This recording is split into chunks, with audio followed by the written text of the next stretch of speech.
I can't pinpoint an exact time when I fell in love with boxing. So we had people that had donated their brains, and we also had different animal brains. The same amount of devotion you put to your training, you have to put to your rehabilitation and recovery. There's also coaches that overtrain their boxers to the point where they either leave the gym or you cause them physical harm. And so I've just finished uni, I've got this degree, I don't know where I'm going, I don't know what I'm doing, and my dad's passed away. My dad was like one of my best friends.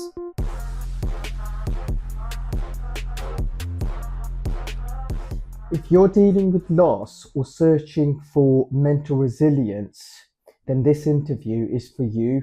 Jay opens up about the heartbreaking loss of his father during his final year of university and shares some practical and powerful tips that anyone in a similar situation can use. Jay is a boxing coach at the Lions Boxing Gym, and he's training to be a lawyer and has a background, has a degree in neuroscience. And we talk about grief, mental strength, and the joy one feels when following his or her passion. And now, without further ado, let's dive in. And as always, I hope you enjoyed this interview. Welcome to the show, Jay. Thanks for having me. No, it's a pleasure. It's a pleasure. I want to start by asking you, when you sent over your introduction yesterday, one of the first things that came to me was, first, I was totally surprised. I had no clue that you got a neuroscience background. Yeah. I've always, obviously, whenever we've spoken, you've always spoken about your work, which is all law related. So when you yesterday, when you sent it over and it was like neuroscience, I thought, wow. I'm going to start by asking you, can you think of, is there any way you can relate neuroscience to boxing? Well, I guess neuroscience sort of relates to everything, really. We've all got a brain in our heads, but if we're talking mainly in the boxing gym, when we've got our kids that are like 7 up to 18, that's probably the most key part, because obviously they're still forming their brains and they're developing things. So I think you'll know there's a phrase in neuroscience called synaptic plasticity, which basically means that the more, neurons that fire together, wire together. So basically when you're growing and you're forming, the connections you make in your brain, especially, up until the age of 25, really, they're more strong than the connections that you'll make after 25. So when we've got all those kids in the gym and they're learning boxing technique, or they're forming positive associations with boxing and life and all those things, that's neuroscience right there. They're reinforcing technique, they're reinforcing positive learning mechanisms and all those things all throughout there as we've got them in the gym. So that's probably the thing that would stand out to me as to why. What kind of impact do you think that would be having? Well, from especially neuroscience, is it just like we do, as anyone that's involved in boxing or sports in general, we do a lot of drills. Yeah. So when you say that the synaptic, when they're firing up the neurons, is that what you're talking, the pathways in the brain? Yeah, so it's just the drills that we do, especially in the gym, especially at that age from all the way up to 25, especially, but even afterwards, the drills that we do keep reinforcing those pathways. And what it basically does is it shortens the distance that the neurons have to fire really over time. So it's just quicker. Yeah, so it makes me think about the fact that like sometimes, like you can probably relate to this, and it's just not studied. But like when you're studying, especially, and you're banging your head against a certain idea, or you're trying to think of how to put something in writing for an essay or something. Yeah, you could be spending hours on it, or 30 minutes. You go have a break and you come back and it all clicks. Yeah. And with boxing as well, I can relate it to where you try the technique, you try to practice it, and it's just not happening. Comes next session, it's just all clicked. That again, is that what you're referring? That's a lot of what exactly you're saying. Is that it's just strengthening mechanisms, really, because even when you move your arm, that's the synaptic circuit going on there. And over time, when you do the drills, when you're stepping in and out, that gets stronger and stronger and stronger to the point where you don't think about it anymore. And that's sort of where the neuroscience comes in. You don't even, it's almost reflexes. We talk about reflexes. Reflexes are just when the neuron doesn't have to come up to the brain to then shoot back out. And actually you can build those reflexes through drills and boxing. What made you do neuroscience? Because when you're 18 and you go into uni or you think about what to do with life, you don't really know what you're doing at 18. And I've always been interested in the brain, really, how it works. And so I just thought, well, let's go to XT University and do a neuroscience degree. Oh, okay. I was thinking maybe your dad's head of neurology no. You know, none of my parents or something. None of my parents are medical or anything like that. So it was just that interest. Where do you think you got that interest from? I genuinely don't know. I just think the way people's brains think is just really, really funny. I know you got psychologies and psychologists, but for me, it's still more like the science behind it. It's just really interesting. So neuroscience, just to clarify, it's literally just how the brain works. Yeah, so it's how the brain works on the internal, the way the synapses and the electrical circuits. Yeah, so of course it goes into psychology and all that stuff, but the main thing is the science behind it. There's always crossover, but it's the science behind it, really. So it's actually even related to computer science. I think like the idea of neurons and what have you. That's been the bedrock or the foundation of a lot of AI. Yeah. Which is interesting. So it was an interest you had at 18 or maybe younger, and then you've just gone on and you've gone and done it at university, and then 3 years later just decided I didn't want to do it anymore. How did that happen? Don't get me wrong, I love my neuroscience degree. In the last year of my neuroscience degree, I was in the labs. I was doing research on actual brains that we had donated to the labs. Which was really fun. But in terms of anything that what do you actually do to that brain? Like how do you research it? Are you slicing it? Yeah, so we'd have this special machine that would slice the brain segments 3 nanometers thick, so really thin, to the point where it's so thin. Like thinner than a hair. Yeah, so it's so thin that light doesn't reflect off it, so you can't see it when you hold it up. So what we have to do is then put it down. You have to stain it with what's called just any sort of staining. There's special chemicals which stain certain neurons and all this stuff. And then my project was just to sort of map these proteins in this certain area of the brain, and so that's what that staining would do. But essentially, yeah. Was that part of your dissertation? Yeah, it was part of my dissertation. Really, was where this protein is and whether that's anything related to dementia and those sort of things. Is that what you were finding? So the link between protein and dementia, or so basically where there's dementia. Sorry, you're talking to somebody. No, it's fine. It's fine. Where there's brains that are at various stages of the development of dementia, whether this protein is also there, which basically will make us sort of be able to put a link about whether, if at the start of the dementia there's no protein, but if over time in your brain there's more of this protein, whether it means you're getting dementia. Long story short, my dissertation basically disproved that was a thing. So it was all that work just to say no. Just to say no. It's not. So the brains that you would have been from like older people. Yeah. So we had people that had donated their brains, and we also had different animal brains as well. So we had like mice, sheep brains, all those things as well. I'm sure you're enjoying this video, so please do me a favor, like, share, and subscribe. Now back to the interview. So do you know who's donated the brains, or is it purely, there's a complete... I didn't know who donated the brains, but that's just because I just get the brain and do what I do. But I don't think you'd want to know whose brain it was. And honestly, the stuff that you do as well, because sometimes you don't just stain the brain, especially with the sheep brains. What you would do is you'd pass electrical charges through the brain as well. So you put the charge in one end and it would come out the other end just to stimulate these areas of the brain. And I don't even like when it's in that state, when it's because it's still dead, isn't it? It still carries a current. It still carries an electrical current, so you can still activate some areas, and obviously it depends how fresh the brain is. But as long as you preserve it pretty well, sometimes it can still carry a current, and you can pass a current from one. And what would that show you as a researcher? Well, it would just show the certain areas of the brain that are activated if you plug it in on 2 different areas, really. Just sort of mapping which areas connect to different areas of the brain.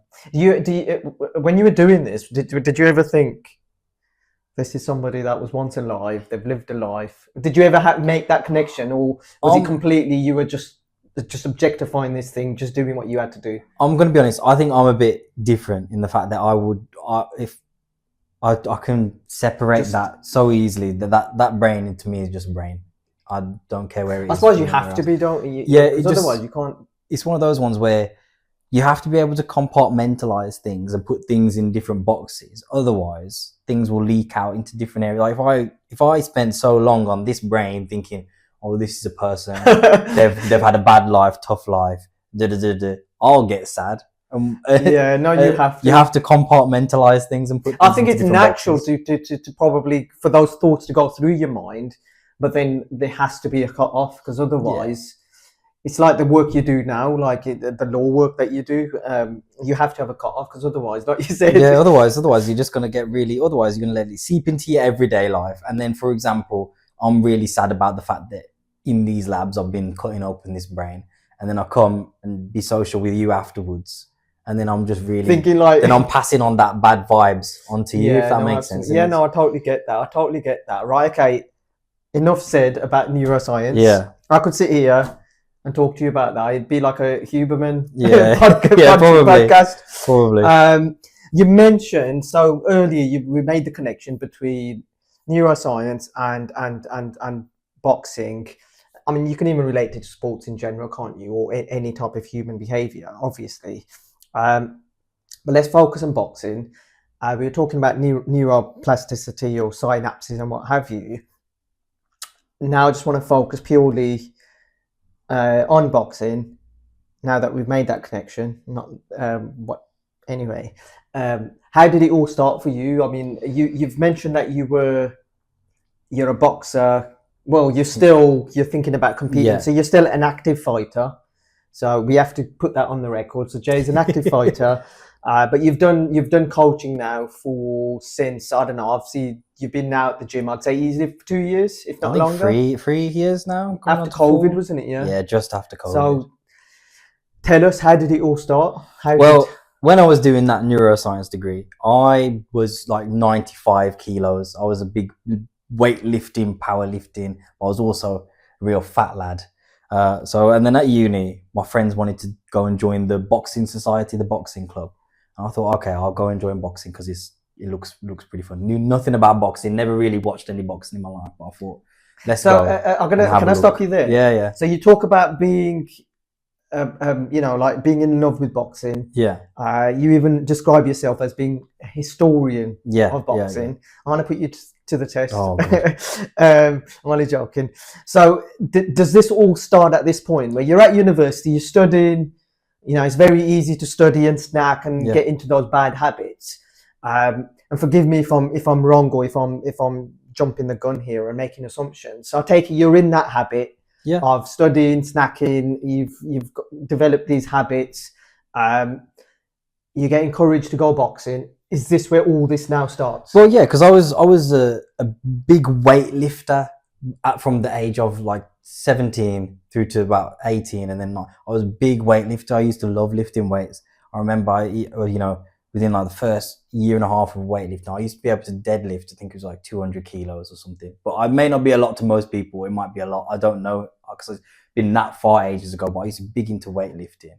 So as soon as how old were you? I was a big weightlifter up until about the age of 19, 20, round about the same time I started boxing. Well, no, weightlifting from about 16 really. And you were lifting heavy weights? Lifting big weights, but basically because I was fat as well, so it used to be a way to be able to justify being a bit bigger, was that I could lift big weights. Okay, yeah. But no, and then I did that, and then as soon as I got to uni and we joined this boxing society, I did my first boxing session, and I didn't properly fall in love with boxing then, but I did enjoy it, because you enjoy just hitting things, and I was like, okay. But my first boxing session, you got this 90 kilo swimming lad, and I remember I did my first boxing session. I was dying. My lungs felt like they were just cackling. I felt like I couldn't walk. I was the most exercise I ever done. I was just impressed by the fact that in the space of an hour, just hit punching some I pads. bet you had a lot of synapses going on Yeah, that day. I didn't know what I was doing. I honestly thought I was going to throw up, and there were so many times because especially at that, because I'm only 5'5" and I was a big lad, and especially at that time, you're there and it was this big hall, and you're there and you're doing it, and you feel like you're going to throw up, and you're looking at the door and you're thinking, I don't, because you don't have to be there. It's uni. I'm looking at the door and I'm thinking I could just go. I don't have to be here, but I kept it there just because first and foremost is I don't want to be that person that quits and that walks out that door, because everyone has to watch you walk out that door. You have to go home and live with yourself. Oh, I couldn't live with that boxing session. I had to quit in that boxing all your session. friends there at this point? All my friends are there as well, but like it's a very big boxing society, to be fair. So it's a big cohort. So I could have snuck out, really. I could have snuck out at any point, but I kept at it because it was just something new, and it's something I just clicked with. What made you? Was it just literally peer support, peer pressure, maybe, that you went in the first place? It was peer. It was just wanting to be part, because at uni, I went to university down in Exeter, so about 200 miles away from here, and I only knew one person. Is that like near Portsmouth? It's like right down south, Devon, South Devon. But I only knew one person. So when people are saying we're gonna go and try boxing out, I just tagged along and wanted to just go where the group was going, because you're there, you're in a new space, and it's all about making friends. And exactly, it's all about making friends. And then I just stuck at it, really. Funnily enough, he's a pro boxer now. You know Johnny Fisher. He's just fought Dave Allen. He's just lost to Dave Allen, bless him. But he actually was the one I went up to. He's one of the. Yeah, is he one of your like? Yeah, he was. We were on the same boxing varsity squad, but he was the one that basically encouraged us all to go up to the boxing gym, and he was the one where me and him lived in the same university block in the first year. So me and him went up to the boxing gym together, even when everyone. It was really good actually, because we went there as a big group, and over time people would drop out. But me and Johnny, we would go up to the boxing gym, and that's where we'd keep on going at it. I can't pinpoint an exact time when I fell in love with boxing. I was just going to come to that. So to me, it sounds like that it all starts off as an accident. Yeah. It's just like you were going with the flow, and then you fall in love with it. Yeah, pretty much. How did that feel like? Or do you remember what made you fall in love? I mean, you've kind of touched on it. Obviously, I started boxing round about just before I was 19. Round about 19 was when I first started boxing. And then continued this, going to the sessions over time. And then all of a sudden, just kept on doing it. I'm this fat kid. All of a sudden, the fat's coming off me now. Now I'm just about 72, 73 kilos now. So you think about it, over that time, with the fat's coming off me, I'm thinking, oh, okay, I'm feeling pretty good about this. What's making me feel good? Oh, it's boxing. Oh, okay. What's also making me feel good is that I'm actually getting better at boxing over time. And now that's something I was never an athletic, sporty kind of kid growing up. So for now, all of a sudden, I've got an affinity for this sport. I'm feeling good about doing this sport. It's almost like, to me, it sounds like you've found a new identity. Yeah, pretty much. Because you've not been athletic, you've not had that, and then this has just happened subconsciously or without you being aware of it, so to speak. And that you've then started to discover. Yeah, it's a pretty good. Think about it. You're a kid that's never really been into sports. You've never found a sport that was for you. Football wasn't for me. Anything like that. I think it's important to say here for anyone watching that this is just a great example of trying things out. Yeah, pretty much. Go out there and try stuff, and you just don't know what you're going to fall in love with. No, and it's exactly that. When you're a kid, sometimes you get pushed into doing these sports and you don't want to do them. I was never a sporty kid, and I'd try these sports and I'd be like, okay, I can't do this sport. I can't be bothered with football, cricket, you know what I mean? rugby. No, I'd try it. The only one I was good at actually at school was hockey. Oh, okay. I was a hockey goalkeeper. We need to put you in touch with Sam George. I know he's told me I was a hockey goalkeeper. That was the only one I was good at. I was a really good goalkeeper. We never lost a game when I was in goal. So a really good hockey goalkeeper. And that's another sport that I really enjoyed. But up until then, I never found one that, I'd want to get up in the mornings and be excited to go to this sport. I'm excited to go, punch things, have people punch me, and then at the end of the session feel like my lungs are dying. But I've never had that looking forward to it. So when I did, it was like a whole new experience for me, if I'm honest. So that's why I fell in love with it, I guess, because I've never had that, and now all of a sudden I'm really enjoying this sport. I think that's why now I'm all in, really. I love the pros, love the amateurs. So is that when you started then like looking into it and learning about it and all of this? Yeah, pretty much, because I'm at uni and I'm getting better at boxing, and I want to think, how can I get better at boxing? So then I'm obviously watching. I've never watched boxing before in my life, so now you got the access to YouTube. I'm there looking back at all the boxing. We're looking as far back as we're looking at a little bit of Jack Dempsey, really far black and white images. We're then coming up, we're looking at Sugar Ray Leonard, my favorite boxer. So it sounds like to me though, you actually actively then it was like a research project. Yeah, in your spare time. Because a lot of things with me, when I like something, I like to dive deep into it. So like proper. That's why, I'm quite an educated person, but that's because everything that I've done, I did neuroscience because I liked it. Now all of a sudden I've got a degree. I do law because I've liked it. Now I've got a law degree, a master's, and I passed the bar. Yeah, you mentioned. And it's all because I've done things that in my brain I've liked. I haven't felt like I've been forced to study or anything like that. So you've had that. Yeah. So now I enjoy diving into things that interest me. So I did treat boxing a bit like a research project, and I still do, to be fair. I still like looking at old fights, but we're going all through history now, looking at all these boxers and even researching their stories and all this stuff is really inspiring. And I was like, wow, 20 years of my life, I've never even known this sport's existed. And now I'm looking at this sport, you're looking at it and you're thinking there's so much there really that you can dive into. I would love to continue this conversation. Yeah. And I would love to have you back on from a fighting perspective, from a boxer perspective. But I just want to now just move on to, so you've got into boxing, you're there, you're training, you're enjoying it. You're now starting to really dive in and like we've just described your boxing research project. Where does coaching now fit in? Was that just a natural next step? Yeah, so I started boxing at about 19, 20, and within the year, I was already on the university squad. So I had my first boxing fight within the year, and then I had my second. But then somewhere in that time, I was asked to just help coach some people at university.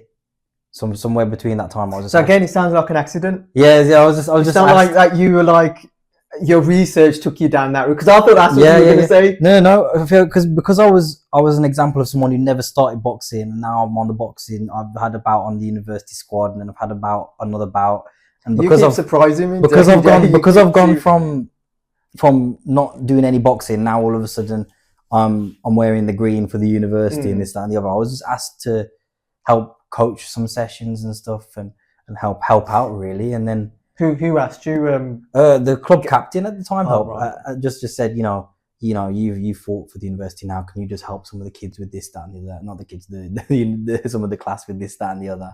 And I just ended up helping, and I just found a passion really for coaching. I don't know where it came from, but I think because I've studied so much boxing, that when I was able to sort of teach what I've at least sort of done in my couple of bouts, but B, also what I've seen and researched throughout the years. Now all of a sudden I can teach, can tell you, hey, look, this famous boxer, he does this way. How about we try doing this drill this way? All of a sudden I'm able to pass on a bit, but also show off in a kind of way. Show off that, show off that I know this about boxing and this, that, and the other. Because once you spent all that time researching, all you want to do, and once you've done it yourself, all you want to do kind of is show people and share it. Like, hey, look, this is my passion for boxing. This is why I've got a passion. Let's try and see if I can at least pass on some of that passion to you. And then, so how do you end up at Alliance? Because all I know is I come in one day and you're the coach, and I'm like, who's this guy? Yeah, man. Well, I've obviously finished at uni. Because I've had, COVID kicked in at this yeah, point yeah, as yeah. well, So I've wasn't had it? two amateur bouts and then one charity bout whilst in my time at uni. And then all of a sudden, COVID hit. COVID hit about a month before I was meant to have one of my fights, man. It was so annoying. But Yeah. COVID's hit. It's taken out for a couple of years. And I'm just training at home at this point. I'm not sure what I'm going to do with boxing going forward.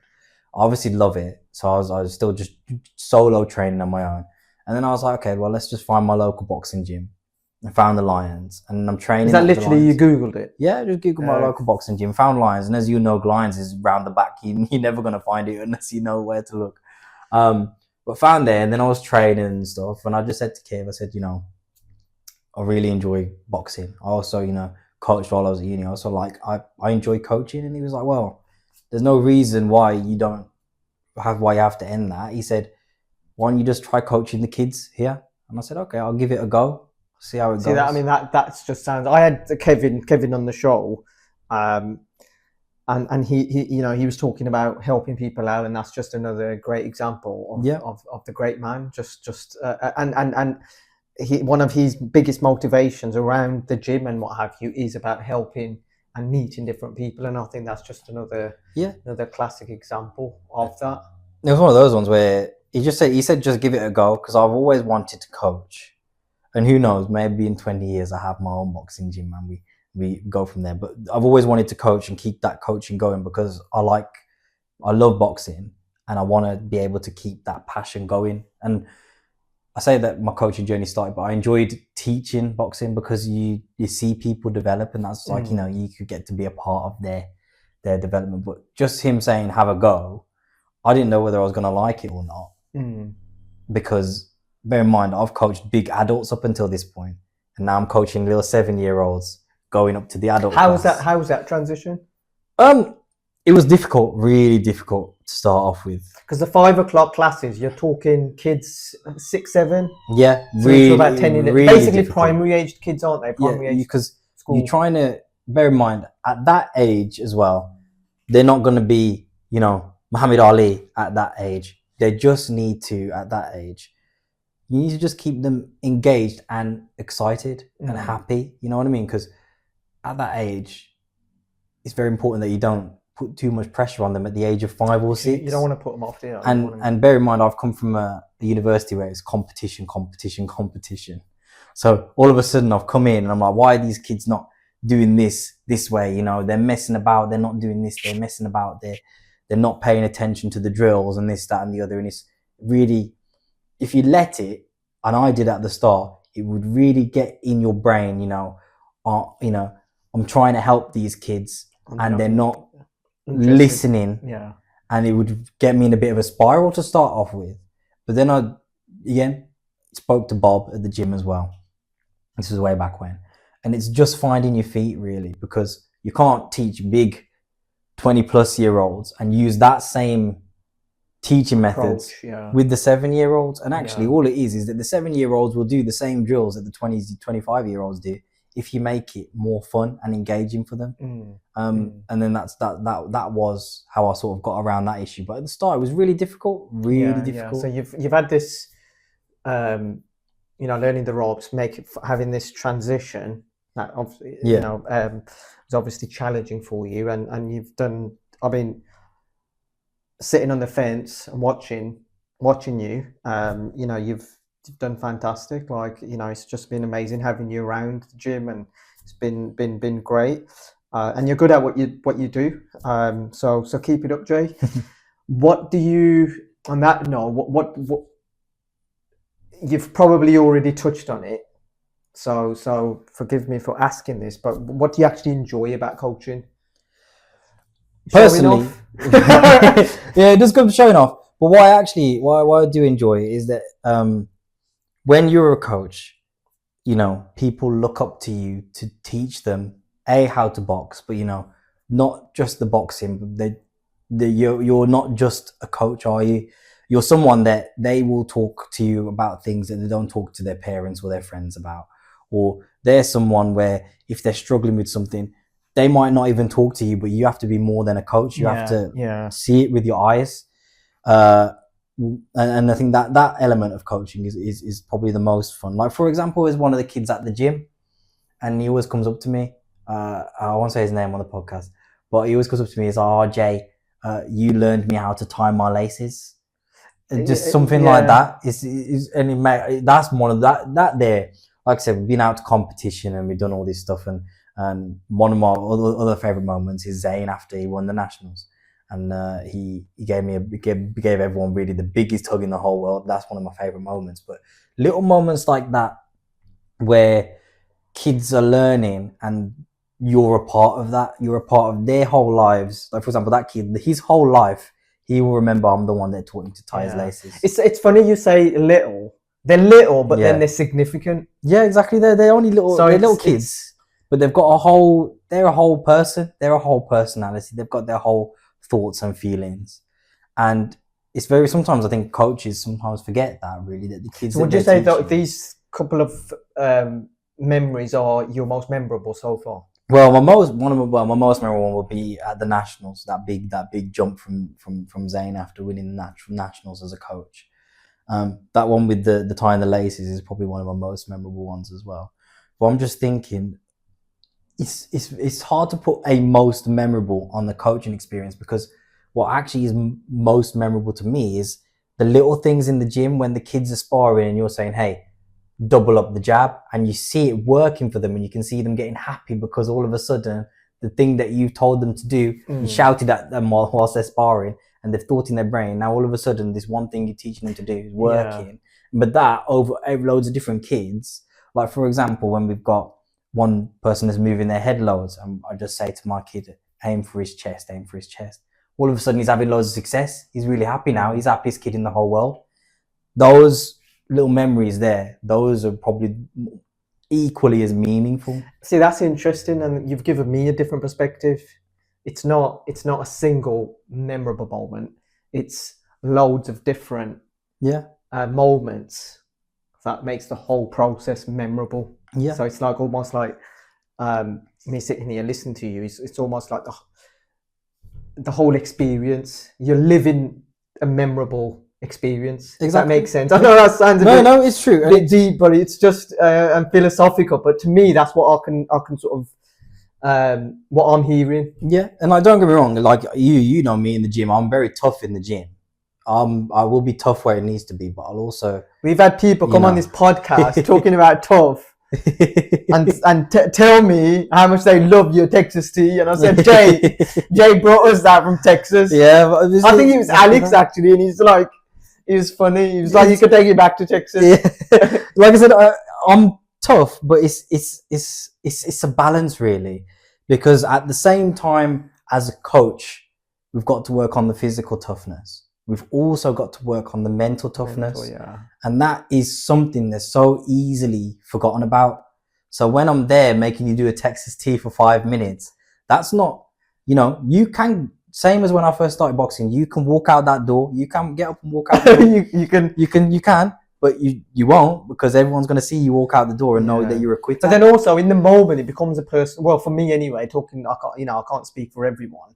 But in the moment, it becomes a personal challenge. Exactly, and that strengthens you mentally. And it's exactly that, where I always say in the gym, when we're doing those, the time under tension exercises, where you're holding something for a while, and what it actually is I always say, I don't care if you fall down, or you drop from the plank, or you drop from the Texas tea, or you drop from holding the press up. I don't care if you fall down, but you don't stay down there and feel sorry for yourself. You get straight back up, you go again. Even if in the space of 10 seconds you fall down 8 times and get back up 8 times. It's just about, you got to keep not giving up, isn't it? It's just that resilience and just keep going. Exactly that. And that's why I'm tough in the gym. That is why I'm tough in the gym. But equally, when we come to those positive memories, what it also does is they know I'm tough, but they know especially when I'm telling them stuff and it works for them.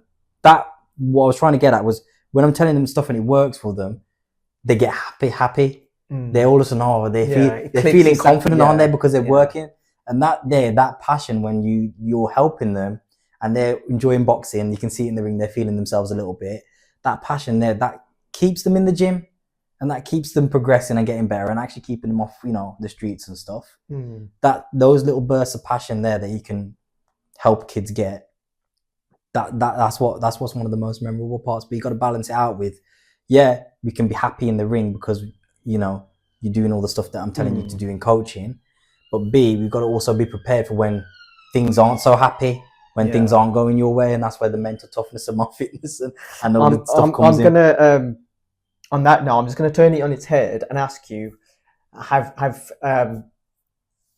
up until now, have you had any low moments in your coaching? In coaching, like I said at the very start of the coaching, when you're thinking, I thought you might. When you're thinking, my God, these kids, they I can't control this, controlling the class. I can't control this class, and then it just becomes an effort where you're not controlling the class. The moment you try and control this class is the moment you've lost them.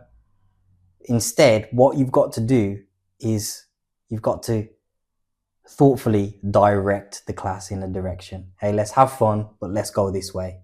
But at the very start, that was honestly almost made. It never made me want to quit. So when you say control, like what do you mean? You were trying to be too disciplinary? If I'm saying that word, too much of a disciplinarian, I guess would be the word. Not even that, but almost in a kind of way like, hey, this drill is this specific drill. We have to do it this way. That way, you will learn the stuff in the drill. But that's not going to work for every single kid in the whole class, is it? So instead, hey, we're trying to teach you how to step in with your jab. Okay, this is the drill we're going to use to step in with the jab. Okay, this drill's not working for some of us. Let's do a different thing that teaches you to step in with your jab. But we're still going in the same direction. Does that make sense? And perhaps we're doing a different drill that they find a bit more fun. And that's therefore they're engaging a little bit and doing a bit more. But we're still going in this direction. Does that make sense? Yeah, no, it does. It does. And I think it's a great segue into the next question I was thinking of asking you. And that's like your style of coaching and your philosophy. Like you can probably just carry on from what you were saying. Yeah, no, my philosophy with coaching is that, you know, it's not one size fits all, but there are some things that you need to consistently teach throughout coaching. My top one is the mental toughness, because we can teach you the skills. The mental toughness we got to develop over time. You know what I mean? So the key thing for me is my coaching philosophy is, can I develop you to, can I help develop you to be able to think on your feet and keep a cool head and keep mental toughness when things aren't going your way? That's the main thing. The second sort of coaching philosophy is that each boxer's different, but there are a few staples that we need to keep. The base we need to keep, the sort of regular shape we need to keep, and the distance and the range we need to, that's consistent across whatever style you might have. As long as you've got a good base, as long as you've got your good range, and as long as you've got a good shape, that you keep your shape, especially when things aren't going your way under pressure, we can work with the rest. We can develop you to be individual. We can do everything else. But we've got to have those three things. Everything else is like it's not a one size fits all. We got a tall guy, long arms. Okay, we're going to keep you long. We've got a short guy, a bit stocky, but he's got a bit of strength to him. Okay, well, let's teach you how to slip into range. Let's teach you how to roll into range. Let's teach you to double up into range. Style. Different traits require different approaches, but every approach has to have the fundamentals, and that's sort of my coaching philosophy there. Do you think the fact you've come from a fighter background, so you know you've had that, and you're something you're continuing. Do you think that that's helped your coaching? And if so, like, how's it helped? Yeah, I think it does help coaching, because you train and stuff like that. But the way it sort of helped in regards to the coaching is that, to an extent, you've trained as a fighter and still train, because hope to compete in the next season. So you train and you know what it's like. You know what I mean? Some people don't know what it's like. It keeps it fresh in your mind. Yeah, or you'll see some coaches that also train.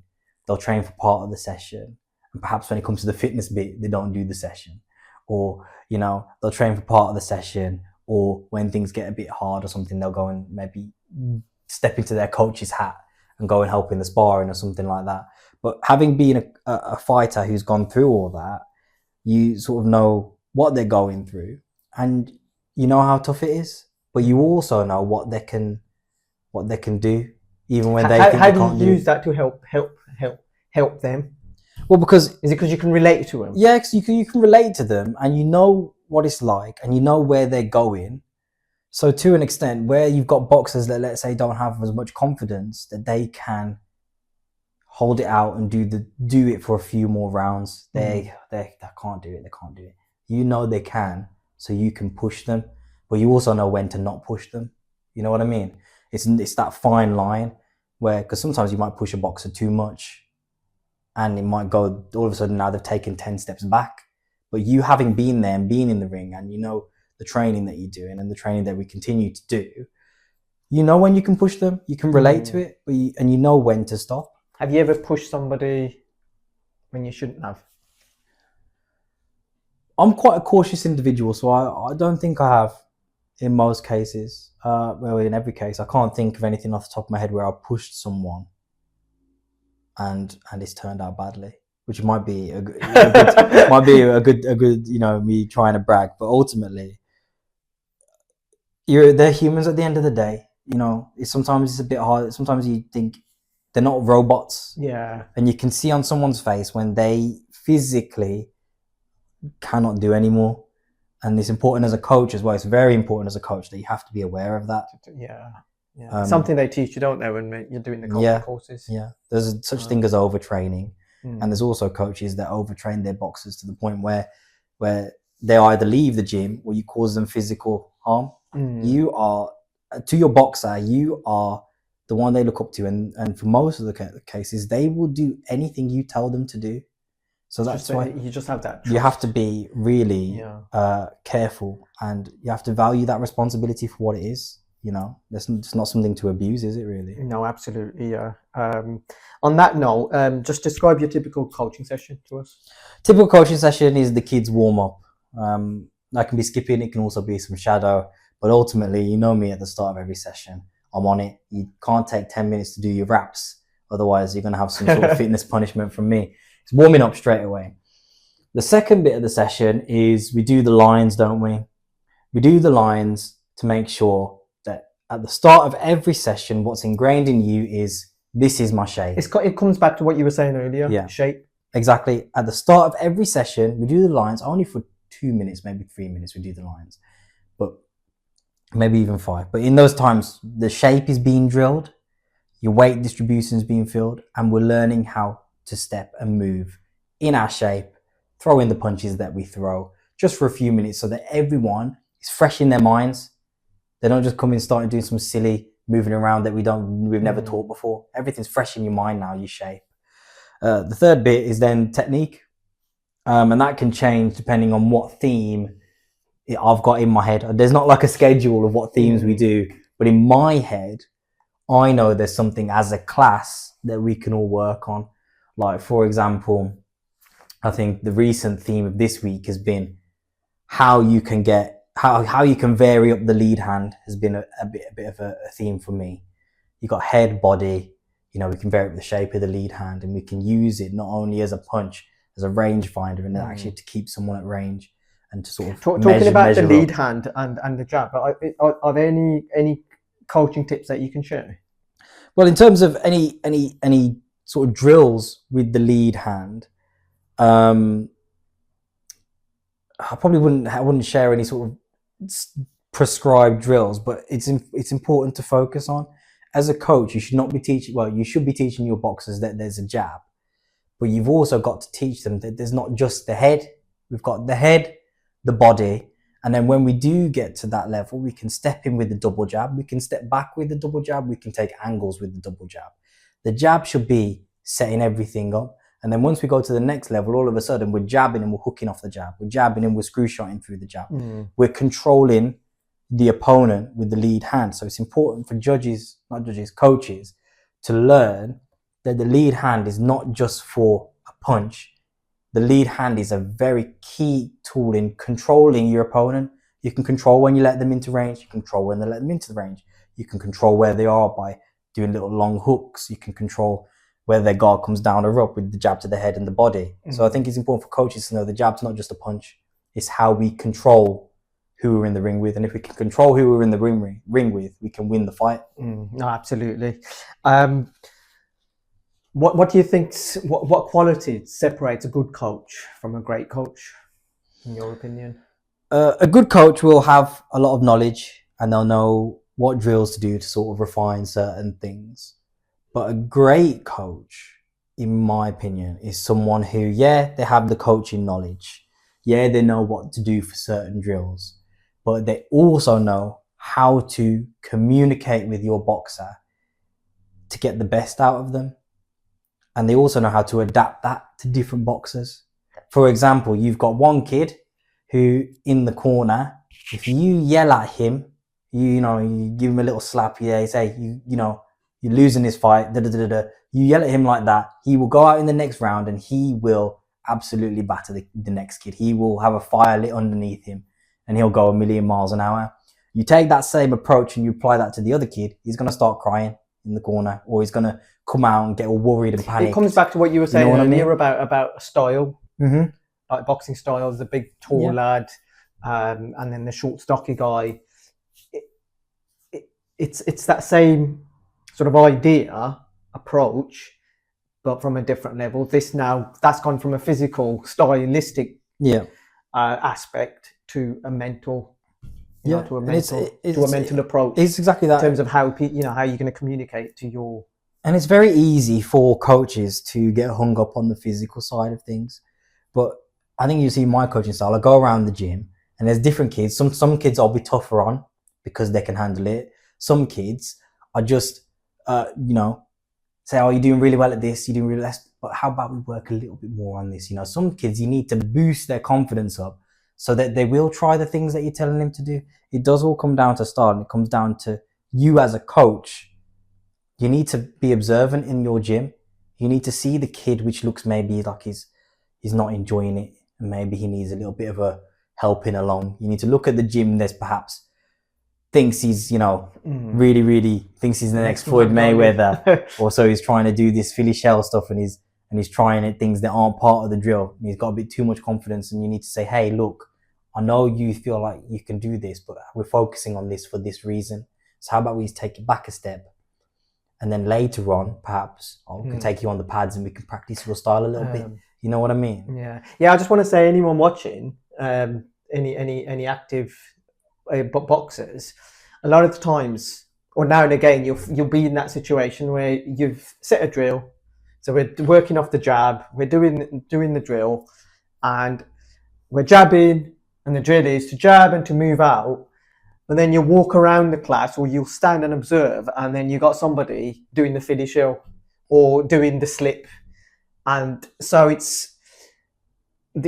think what I'm trying to say is, when you're doing a drill from a coach's perspective, you're doing a drill to drill a certain skill. So if it's a jab and move out, then you practice the jab and move out. You don't now practice slip. That's for another day. Yeah. And I think that's it's important, because we've got everything in my philosophy. Everything needs to be built off a solid foundation, and you can't do that if, when you're teaching the foundational drills, someone who thinks they're perhaps thinks that they're too good for the drill, or they think the drill's a bit boring, they're doing something that they're not supposed to be doing. But you might be a good boxer who can do the Philly shell and slip, but have I seen you being able to step in with a double jab and take the angle? I haven't been able to see that, because you've been too in love with this slipping and sliding that you can't even step in with your jab, or you can't even step back with the double jab and control with the jab. So why are you slipping and sliding when you can't even control the range? And it's important that some boxers, when they are doing that, some of them might be doing it because they just want a bit of fun. Well, then you just tell them, hey, if you can do the drill the way the drill is, maybe at the end we'll do something fun. But if you don't do the drill the way that says it is, then we won't do anything fun. Or some boxers, you just have to say, hey, okay, you're messing about, 50 burpees. some require that, you know what I mean? And then they won't do it again. Yeah. But it all comes down to, again, communicating with your boxers and and also it might come down to a fault on the coach. I've been there before, where if they're messing about with the drill, is it because you as a coach haven't highlighted the importance of the drill? When are we going to use this drill in the ring? They're thinking, oh, I'm stepping in and out with the double jab. I've done this 100 times. Well, let me explain to you or demonstrate to you scenarios in the ring where you're going to need that. So sometimes it can come down to you as a coach having not explained it. And sometimes I've been there actually when it come to a fault. I've said the drill. In my head, everyone knows you use your jab to control. You use the double jab to perhaps cover some distance with the range. In my head, these guys all know that, but I haven't said it when I'm doing the demonstrations, or I haven't said it to the boxers. So they don't acknowledge the importance of it.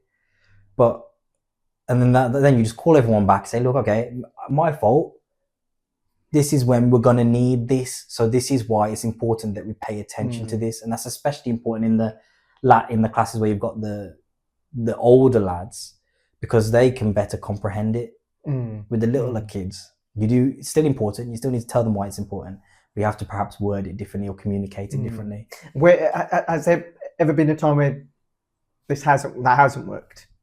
What hasn't worked? That approach that you've just described.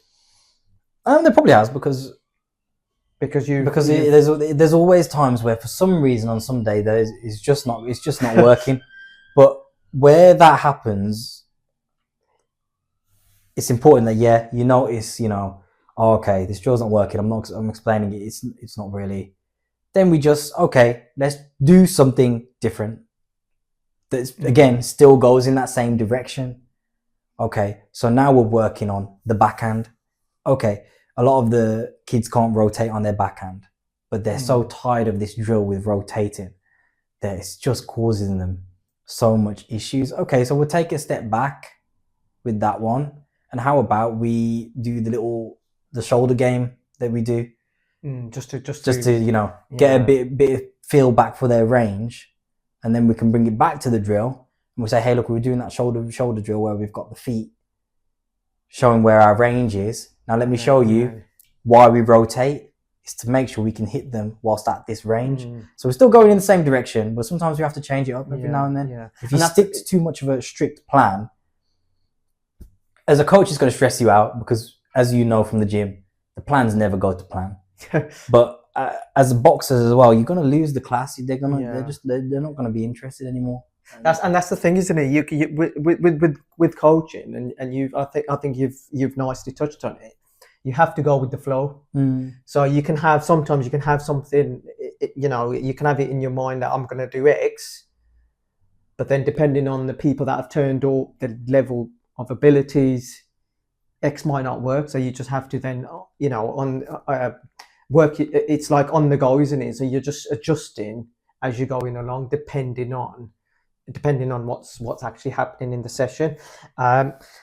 And on that note, I just want to ask: is what tips would you share with an aspiring coach out there watching this? What would you? I mean, there's a lot you've touched on, and a lot I can draw on in terms of your passion and how you got involved, and this sort of your memorable moments. There's so many things, but if in a sentence or two you had to share some tips, what would they be to an aspiring coach? Well, the first one is, don't think one size fits all. Each boxer requires, we've got the foundations, but we've got individual skills. Okay, each boxer requires an individual approach, and you can do that in a big class. Even though it might be a big class, you can still give each kid a little bit of tidbits of one-to-one time on how they can do better. Okay, so that's the main thing. And the second thing is, don't be afraid if things go wrong in your coaching session, because they will. We've been there. Things don't go to plan in the coaching session, but if you beat yourself up about that, you're going to get stressed out. You're never going to want to coach again. Things go wrong. Okay, they go wrong. How about we just chuck that away, try something else. If that goes wrong, we chuck that away, we try something else again. It's nothing wrong with it, and it's not. It's not. You don't have to say, "Oh, I'm the worst coach in the world because this hasn't worked today." It might just be that today, the class, they're just not in the mind space to be dealing with that today. So relax, take it in your stride. and don't get hung up on things going wrong. Don't be afraid to try new drills or new methods, new things in the gym as well. Because if the worst case scenario, they don't work, chuck it away. Best case scenario, this new idea that you've thought of today in your head is now a staple of the gym. So don't be afraid. So your tips. One size does not fit all. Yeah. So just have that in, bear that in mind. So you're going to have to relate your skills, your coaching tips and skills differently to different people, and don't worry about making mistakes. Yeah, basically, yeah. Don't worry about making mistakes. Just live and learn. Yeah, because mistakes are a part of coaching. Yeah, they just are. Yeah, absolutely. Yeah, you can't be the perfect coach on day one. So yeah, so don't be harsh on yourselves. I just want to ask, what if there's one lesson that you could scream to your boxers? What would that be? It's gonna come a bit from left field. My one lesson to boxers is your rehabilitation and recovery needs to be the same amount of devotion you put to your training, you have to put to your rehabilitation and recovery. And I only say that because we've got a lot of boxers in our gyms that like to go 1 million miles an hour all the time, all day, every day. But if you ask them, when's the last time they've had a session devoted to stretching, they won't be able to tell you. And that's why they're injured all the time. Or if you ask them, when's the last time you've you've devoted a sleep schedule, or you've got a sleep schedule in place to recover. What's your sleep schedule like? Oh, I was up till 2 a.m. gaming. Silly. We've got to, we're boxers, but we have to at least put some advice, because we only got them for X amount of time in the week. We have to advise them, hey, don't forget at the start of the session, you need to be stretching before you come into this gym, or before you start your session. At the end of the session, you need to be stretching. This is how we prevent injuries. We need to show them the stretching. And in terms of rest and eating and recovery, we need to show them how to do that healthily as well. That you need to devote time to rest. Nothing wrong with a nice hot bath in bath salts to repair your, make you feel a bit nice. Yeah. What I mean? We've got to just devote enough time to that equal amount of dedication to rest and recovery as there is to training. What and why is that? Just tell us why that's so important. Well, because I mean, and you can probably relate to it as well. But when you're training, it's like taking a day off. Just feels like you can't take your thoughts there. It feels like you're gonna do. It's like what's the word? It's just like it's just you can't bear to think of having a day off because you're exactly so dedicated.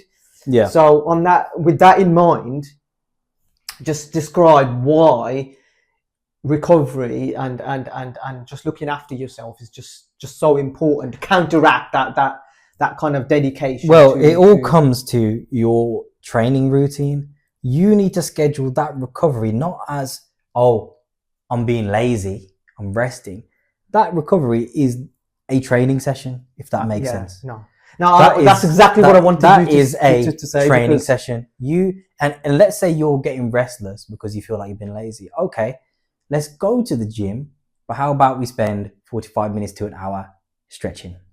How about we spend, some time doing not any exercises, but how about we do some mobility? Okay? Because whilst everyone wants to go 1 million miles an hour and do the sparring, do the training, do the running, do the weights, do all this, those recovery sessions have to be part of your training routine. And as a coach, we have to put importance on resting, because kids have all the energy in the world, especially when we're at the boxing gym, even when they're coming up, even the young adults, even the adults, they won't realize that if they don't do the rest and recovery, your training suffers. So we have to pencil that rest and recovery in as part of the training sessions, because then all of a sudden now you're in the gym, now you're feeling brilliant in the gym. Why am I feeling brilliant in the gym? Because I've been doing my rest and recovery. You're resting, yeah. And I think the key thing there is for me anyway, the fundamental thing there is just a change of perspective.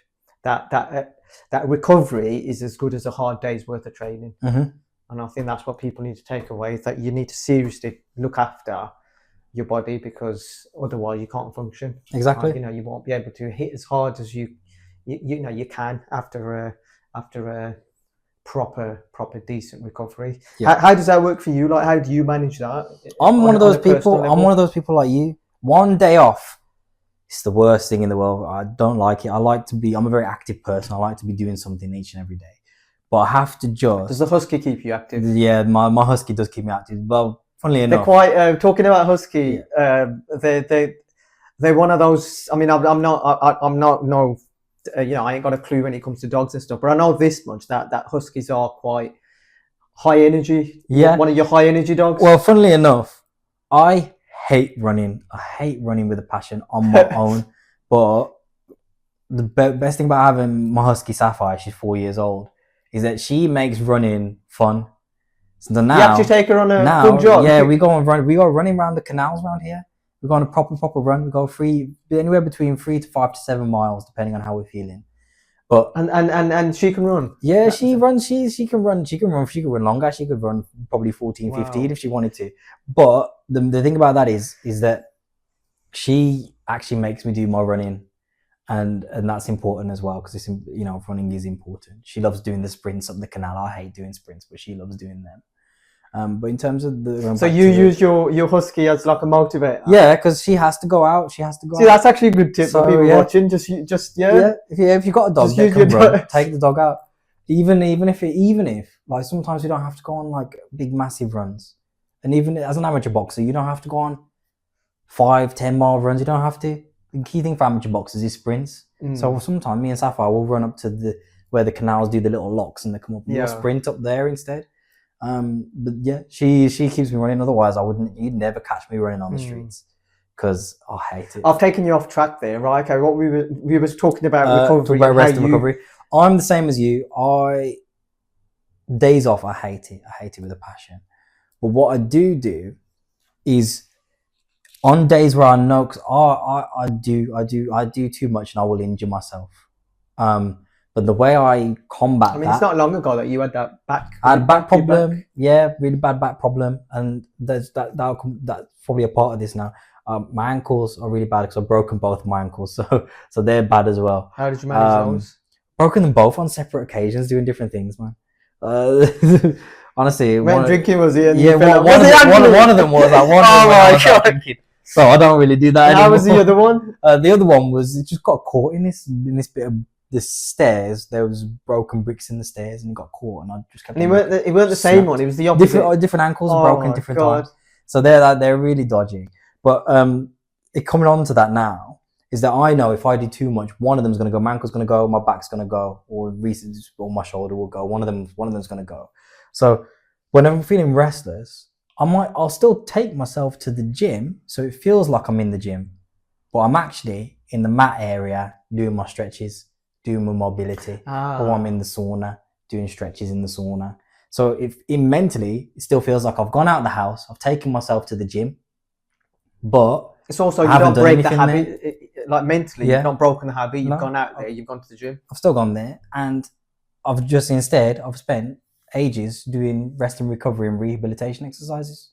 So mentally, I don't feel like, I've been at home doing nothing all day. I still had to get up, get showered, get my gym stuff on, get in the car, go to the gym. But I've just done something else at the gym. No, thank you for sharing that. Yeah. So no one's got an excuse. So not only have we emphasised the importance, but you've got a personal experience of how to do it. So no one's got an excuse. Especially in the Lions. Yeah, exactly.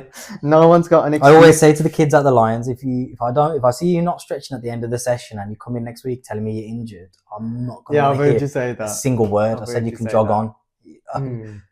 No, thank you for that, Jay. I just want to now move on to the idea of how coaching, or vice versa, may or may not have helped your work experience, life in general, whether there is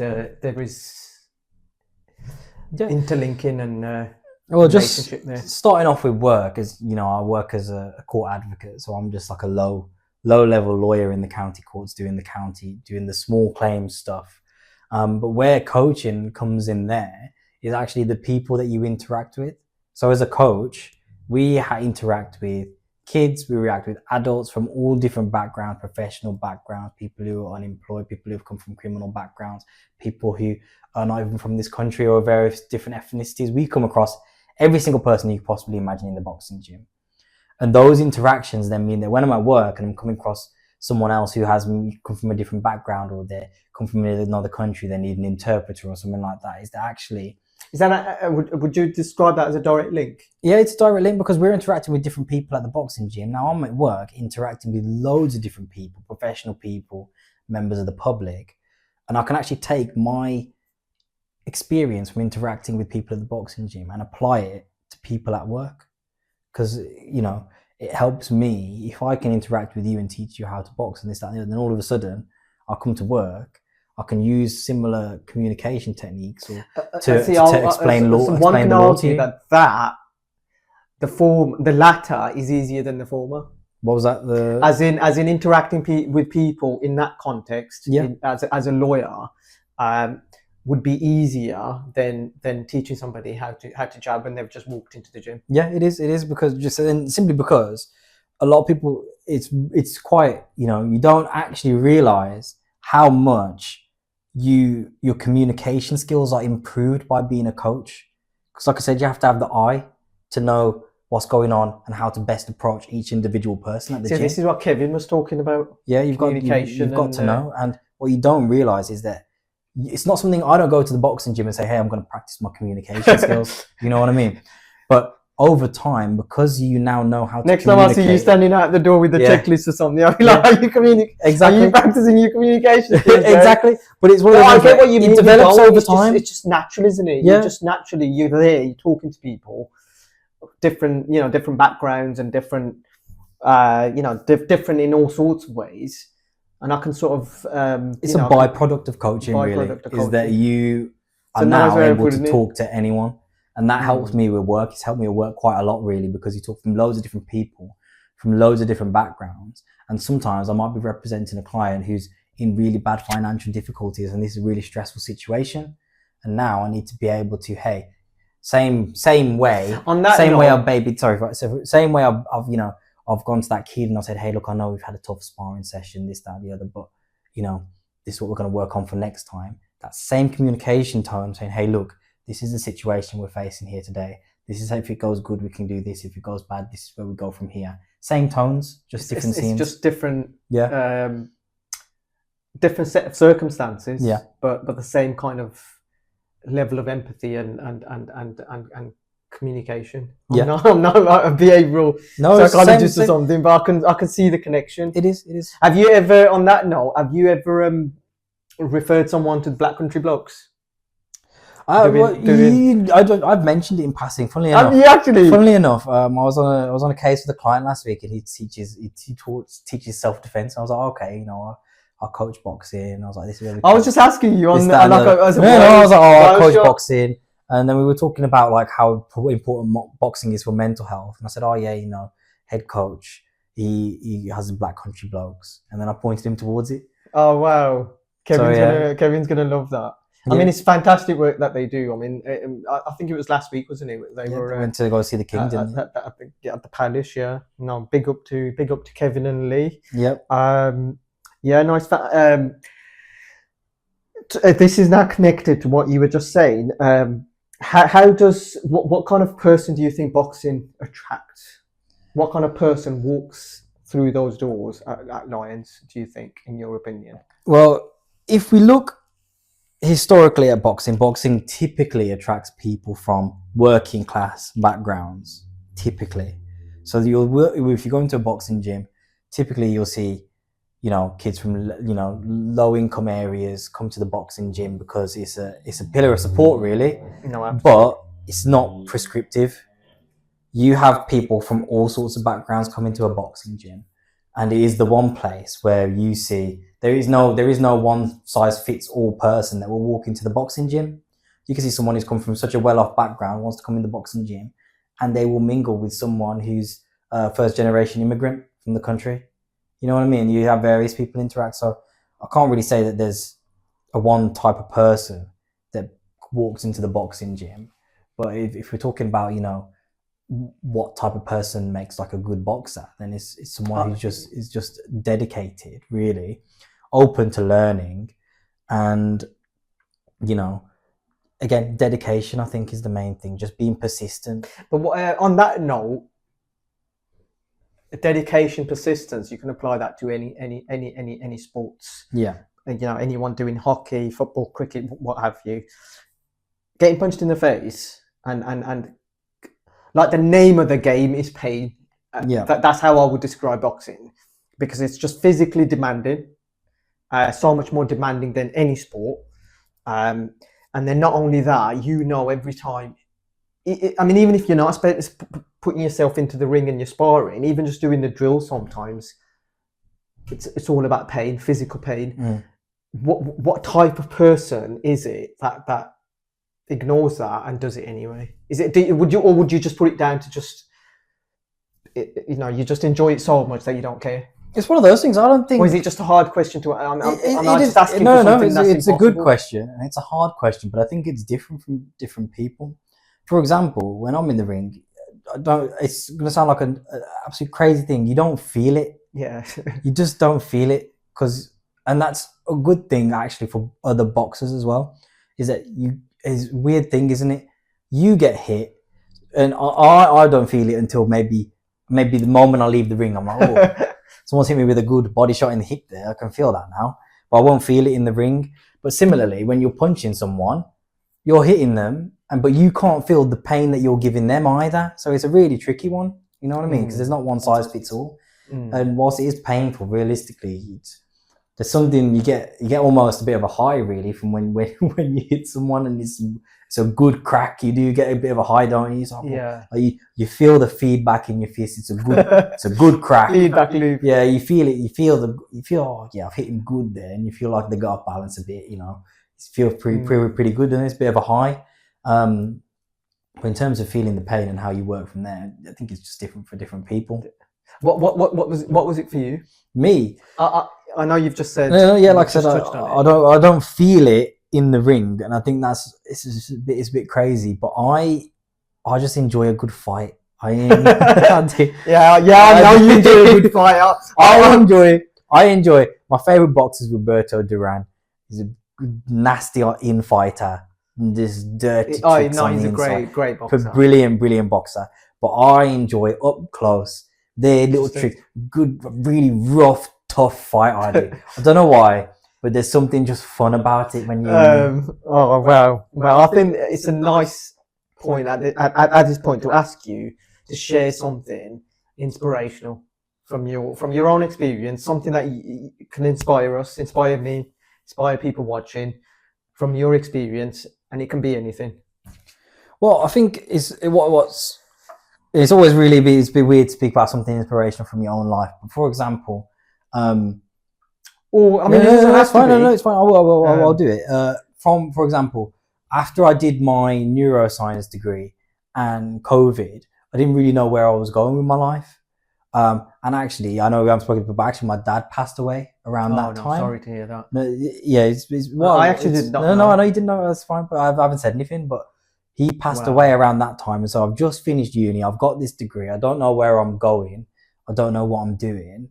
And my dad's passed away. My dad was like one of my best friends. He's passed away. Oh wow. So then I'm there, and I don't know what I'm gonna do with my life. So sorry, just to make sure I'm listening. So you're now finishing uni. Yeah. You're towards the end, or you finished? Just in my last year of uni, my dad passed away, so I'm just finishing uni. Oh, so you haven't finished. He's passed away. Towards the end when all the pressure's on. Yeah. And it's the business end of uni, isn't it? Yeah. In my last year of uni, he passed away. So whilst I was still doing my dissertation and all these things, and then at the end of the degree, I didn't want a career in neuroscience or anything anymore. So I'm there at that end of big tragic family loss, and I don't know what I'm going to do with my life. And So I've did you just carry on? You didn't. But you Carried didn't. on. You didn't think of like taking time out. No, I just carried on doing it. And Wow. I come up, but then from Not there, a lot of people could yeah, or would. and I think Where did you get I feel that? like that was my way of coping. Really, was just burying my head in work and stuff like that. And it does come up with you. So I think it's very important that and we probably talk about this whenever, wherever. But it's about having coping mechanisms. And my coping mechanism at that time was just because he wouldn't have wanted me to potentially lose my degree over him passing away. So I was like, okay, I'm just going to do that. Finished my degree, and then I was like, well, what am I going to do? I'm really, tough time in my life. Don't know what I'm going to do. And I said, well, I've always been interested in the law. And if it wasn't going to be neuroscience, it was going to be law. So now I've gone and just done a whole new law degree, and I've done my master's in law. And now that's how I become a lawyer. But it wouldn't have happened. It wouldn't have happened if I just had gotten stuck in that bad moment. I had to just set a plan. So once all these bad things have happened, I was knuckled down, done my neuroscience degree. I still don't know whether I could whether I passed my neuroscience degree or whatever. But I needed to. Did you get it first? Yeah, and I got a 2-1 and that one. But I got a distinction in my law degree, got a distinction in my masters. Yes.